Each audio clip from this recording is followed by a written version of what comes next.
Hi, I'm Jackson. This is part 2 of the Balsam walkthrough, and now we're going to talk about the interior.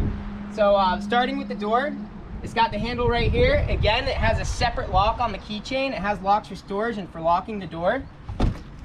This technically has 2 doors to it. It has a screen door right here that you push down to remove. You got your screen door. It's great because the breeze can go in, breeze can come out. You close this, bug proof, no bugs getting in or out.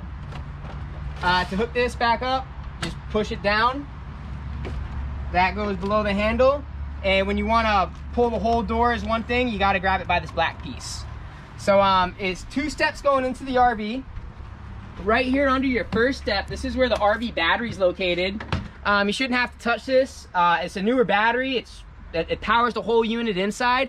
Like I said, the chassis has its own battery, and then this has internal has its own battery. So this battery's powering all the electrical inside the RV. Take a couple steps up. I have a mat right here. Please, before you come into the living area and bedroom area, if you want to wipe your feet, I got it for that, so please put this thing to use. You have your fire extinguisher here, which hopefully you don't have to touch. And down here on the left side, this is your main power source. So it has an on and off switch. To use any power in the RV, this has to be turned into the on position. And then this is your control for the awning. This will extend and retract the awning, which I'll show shortly. And this is the external lights for the awning. The awning has 2 LED lights going right across the top and below it. Turn these, switch both on. So we'll start with the front of the RV and work our way back. So coming into the cockpit, it's pretty roomy up front. It's a nice ride for 2. You have a little storage spot down here to put some things. The registration's in here, as well as the manual for the RV. This manual really just covers the chassis. If you have any questions, call me. 3 cup holders, powered on up. This dashboard is fantastic. So this blue button takes you to the home screen, and on the home screen you got your radio. You can hook your Bluetooth up for phone, which goes through the whole RV. It has an auxiliary port, and it also, my favorite feature, has camera view 24/7. So if you hit the camera view, it uses the rear view camera, and you can have this on 24/7. Driving on the highway, going forward. When I'm driving, I usually have my Bluetooth hooked up. I'm listening to tunes, and I have this on all the time so I can see behind me. So you have a couple car outlets right here. You have a 12-volt right here. You have a USB slot. Is built like and if you've driven a Chevy truck, or if you've ever driven a U-Haul box truck, this drives really similar to a U-Haul box truck. You have your basic dash. There's nothing complicated ongoing there. You have your lights on the side. Important to mention, your e-brake is down on the left, and to disengage the e-brake is a little handle you push here.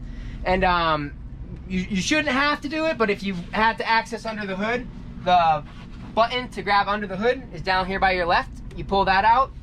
But drives very smooth. It's a nice roomy cockpit. And yeah, that's pretty much for the front. Something to mention is the slide out of the RV. The only way to use it is the RV has to be powered on, and the emergency brake has to be engaged. If the RV is not on and the emergency brake is not on, this slide out won't power. So to slide out the bed, which before I take it out, you can see there's still enough room back here to walk around. Whenever you're traveling, for safety purposes and legal purposes, this always has to be in all the way. You cannot travel with this out a little bit or out all the way. In regards to storage, you can kind of store a couple things here. For your trip, it's not a little bad, it's a good little area. And the slide out control is right here on the side. It's a little switch, and to push it out, you hold it down.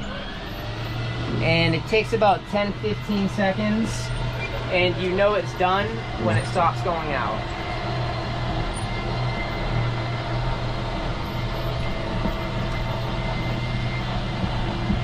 Maybe 20-25 seconds.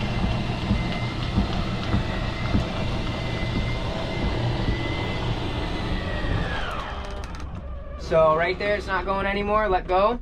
And this is a queen size bed. the mattress is a wedge style. So to use it, just push it on out. And it's really layered right here, so you don't feel that separation. It feels like one solid mattress, and it's really comfortable.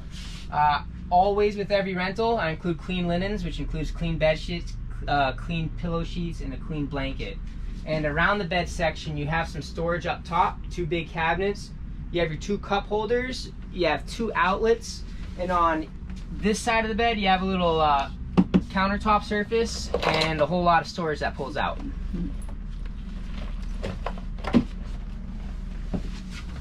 So I'll pull this back up, and we'll push the awning back in. So when I push it back in, you want the bed on this side of the slide out. You don't want it on there, and you just push the button up.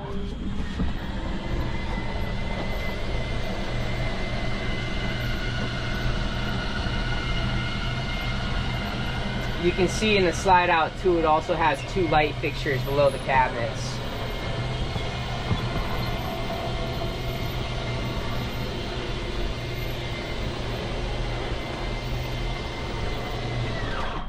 And right there is all the way. And another thing, mentioning the lights, I have 6 of these set up throughout the RV. They run on AAA batteries. They're great to use at night when you don't want the generator. But I have 6 of these lights. You just push them, and there's also a remote control to power them. I'll go over right now where they're located. I have one right above the queen bed. I have another right above the sink. There's another one above the dinette section. There's another one above the bunk section. And then the last 2, we have one above the sink and one above the toilet in the bathroom. So while I have this door open, I'll go over the bathroom. So this is the bathroom section. Your toilet paper rolls on the inside of the door. I always include 1 roll of toilet paper. Do your best not to forget. Inside, you got your toilet, very clean. It has a foot pedal on the left side that flushes it. This is your shower space. If there's anything that rips through the freshwater tank the fastest, it is the shower. The shower is great. It has a little overhead space, so if you're taller than I am, if you're 6 feet, you have some head space. One thing that I recommend is if you're camping, especially if you're dry camping, look into solar showers. They cost about $20, and what it is, it's a bag that holds 5 gallons of water. And when you put it outside, it heats up pretty quickly. And just like how this shower has, it has a little spout on it, and you can hook it up to like the top of the RV or on top of a tree or something, and you can use that as an outdoor shower. This works great. The only thing is it just rips through the fresh water tank if you're taking long showers. And another thing is you got your privacy curtain right here. Pulls right across, hooks right in, comes right out. It is a little flimsy, so be careful when you're opening and closing this. Kind of be gentle with it. And another thing is for ventilation, this is the fan, which I don't have power turned on. I'll get to that right now, but to turn this on, to open the vent, first you have to turn this open. You got the vent open. Do not leave this vent open if it's raining, because the rain will come right through and soak. So you got your switch right here, and it takes all the odors on their way out. And on the inside, you also got your 2 light switches. Let me power this baby up. Show you how that works. So as I mentioned, right when I stepped in the RV, your main power switch is down here.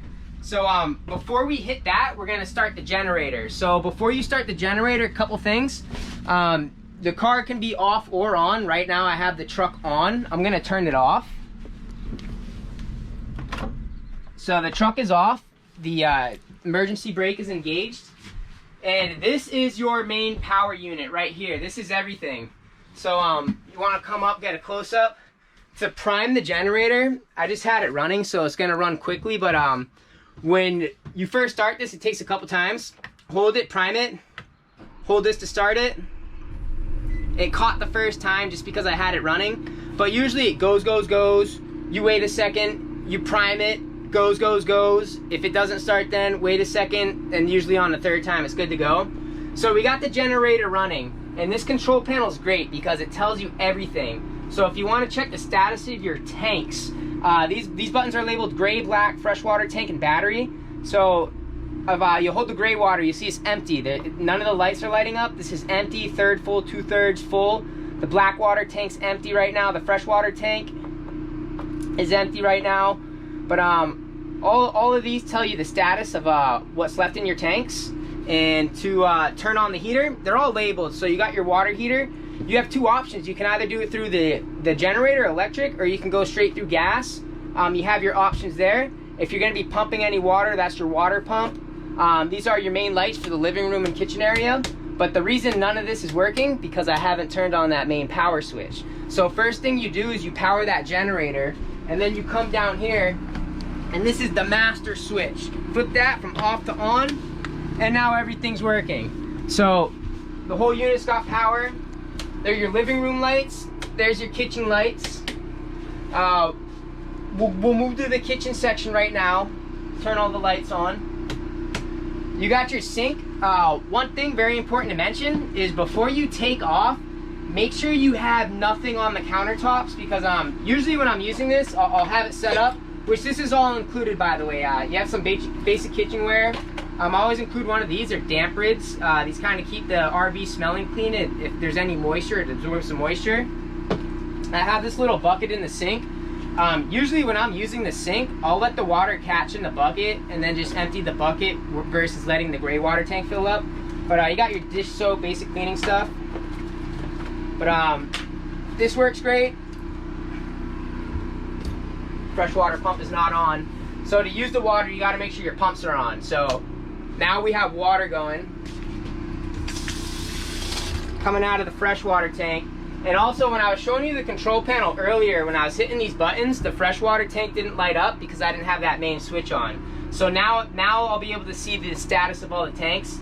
You can see now it lights up. It's empty for gray water. It's empty for black water. My freshwater tank is 2/3 full, which sounds right because I knew it wasn't empty. So again, before you're moving, make sure there's nothing on the countertops. I'll leave it out for now because it looks better. The microwave, this probably zaps the most juice out of the battery and generator. If you're using this, be cognizant of everything else running just because it takes a lot of electricity. The stove section has a fan. Button right here has a light. If you're cooking, keep the fan on, use the light if you want. This has a glass countertop, so you can use it as an additional counter surface, and when it's time to cook on it, you just fold it right over like that. And it has 3 burners on the top. They're all looking like brand new. And then coming down, you got your little oven. It's a little tiny one, but it's enough. You can cook some poutine in there. You can cook some frozen pizzas. You can go crazy. And then down here, this is also included. I have some more cooking supplies. Real basic stuff. I just got a couple pots, pans, a couple lids, a sifter, a meat thermometer, cutting board, oven mitt. Real basic things. If you want to cook some nice meals, I recommend you bring your own stuff. Opening the sink. Again, this is all included when you pick up. This is a rack for the paper towels. I throw in a couple trash bags. I have a drill gun if you want to use it. Inside there is also a water pump fixture. So you can hook the water pump thing onto a drill gun when you're filling the fresh water, and it acts as a water pump. I got some 409 bleach, a couple extra paper towels, which I'm not sure if I'll have extra ones at the time of rental. I got a bungee kit down here and a couple other basic tools. And down here is a little more storage space. I have a couple paper plates and other things like sponges. Up here, more storage space, all included. Some paper plates and bowls to get you started. There's a lot of space to the left of here. This is your radio. This thing is freaking sweet. I recommend when you set up your camp, you get your Bluetooth connected to this, because this is the radio unit you use to power all the Bluetooth in the inside, and also in the exterior, the awning, it has speakers on both sides. So you hook your phone up, and this has a buttons right here for zone. One zone is for the volume inside the RV, another zone is for the outside, and then the third zone is for the cockpit area. So you can adjust those. It's real easy to configure your Bluetooth. You just hold the pair button and search for it on your phone. It also has a DVD player linked to the TV, so if you want to watch any DVDs, you put it in there. shows up on the TV, and also connected to the TV, it has a cable jack up there. So if you had your own cable box or want to set up cable, you can hook that up, and it has an HDMI port. So if you wanted to play video games, hook up an HDMI cable, you don't have to go back here looking for a slot. You can just plug it right into the one up there. The TV is pretty sweet. It's on a little swivel, pulls out nice and easy. If you're ever going to use this up here, make sure it's in all the way. It's nice if you have passengers because you can pull it out. They can watch TV while you're cruising. That goes nicely on the side there. There's a remote for everything. Yeah, this would be the TV remote. Power this on.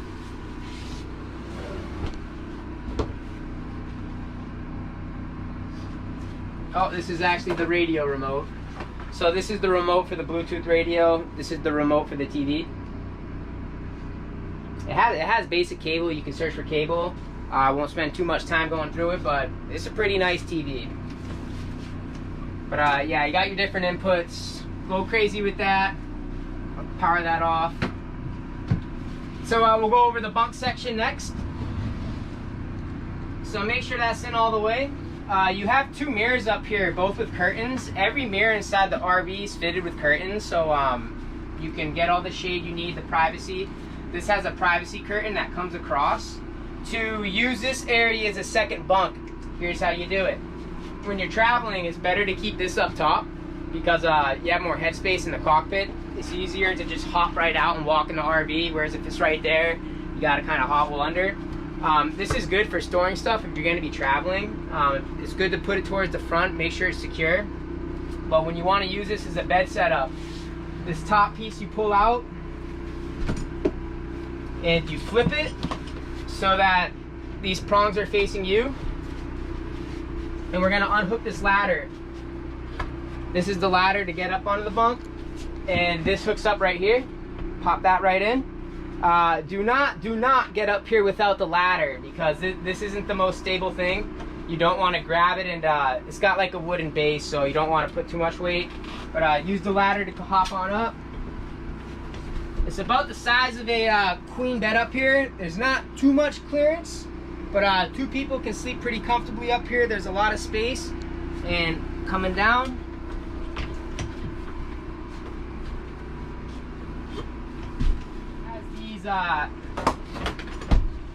these seatbelt fasteners, and what you use these for is these hook up. These hook up in each corner. The receiver's over here, and they act as a net. So when you're sleeping up here, if you roll over, this net will catch you, and then that hooks up on that side. It's a nice safety feature. And also, if you're traveling with storage, you could use that to hold it up. But it's best if you're traveling with storage to use it on the outside, or probably pack it around the bed area. So when you put this ladder back on, you make sure these prongs are above that, and it just hooks right in nice and easy. And then you flip that up. Or actually, you should flip that up first and then put the ladder on.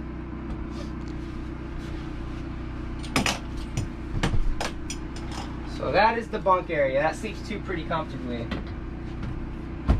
The other alternative bunk area, which if you have a party of 4, the most comfortable stay will be using that bed and sleeping on the bunker. But if you want to sleep more than 4, your other option is use this dinette section. So these back cushions are removable. And they pop right out. Everything goes into place pretty easily. You don't have to force anything. And then this is a little tricky. So this is, do it with 2 people. It's a lot easier with 2 people. I'm gonna show you how I do it. But it has a screw on the bottom right here, which you loosen it, but it doesn't come out all the way. So get it till it feels loose, which is right there. And then this bar is, you pull that out of the entire unit. So you come here and just lift up. So that's good. The table, sometimes the bar comes out attached to the table. This is better when just the table comes out. Set that aside where it won't fall. And then you take this out. That pops right out. I'm gonna set that aside right there. And then what I'll do is I'll first remove the cushions. Store the cushions right up here. And this wooden piece right here comes down. You put that down. Same with the one back here. This is already folded down. This comes down as well. Once you get both of those down, you put the table in, same way it was facing, which is the cup holders on this side. And you'll see there's a little space where it just fits in perfectly. And then you reapply your cushions. So your two backrests, one of them goes there on the end. Another one acts as a headboard. I'm gonna put the other two ones in first. And then these are the make up the bed.